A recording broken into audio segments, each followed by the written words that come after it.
Netflix prépare un spin-off de Squid Game, et David Fincher serait de la partie. Alors que la saison 3 vient à peine de sortir, l'univers de Squid Game s'apprête à s'élargir bien au-delà des frontières sud-coréennes. Le créateur de Squid Game, Hwang Dong-hyuk, n'en a pas fini avec son univers dystopique devenu phénomène mondial. Dans une récente déclaration relayée par l'Adbible et Entertainment Weekly, il a confirmé travailler sur une idée de spin-off majeure, qui plongerait les spectateurs dans les 3 années mystérieuses séparant les saisons 1 et 2. Un territoire encore inexploré, où pourraient émerger les parcours du frontman, du recruteur ou encore du capitaine Park. Il y a un trou de 3 ans entre les saisons. Je pense que je pourrais creuser la vie de ceux qui portent les masques, pas seulement J1, a confié Wang dans une interview.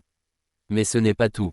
Selon Décidé et news.com.au, Netflix planche également sur une version américaine de la série, avec David Fincher, Fight Club, Mindhunter, en tête de gondole et Dennis Kelly, Utopia, à l'écriture.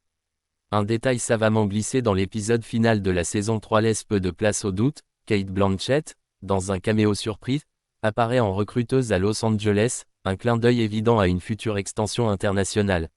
Le tournage de ce Squid Game US pourrait débuter dès décembre 2025, avec l'ambition d'implanter les jeux mortels dans un nouveau décor, à la croisée des codes coréens et du thriller psychologique américain. Le succès planétaire de Squid Game, dont la première saison avait battu tous les records de visionnage sur la plateforme, pousse Netflix à consolider cette franchise devenue culte. Entre spin-off narratif et expansion transatlantique, le géant du streaming joue une carte audacieuse, transformer un cri de révolte sociale en saga mondiale.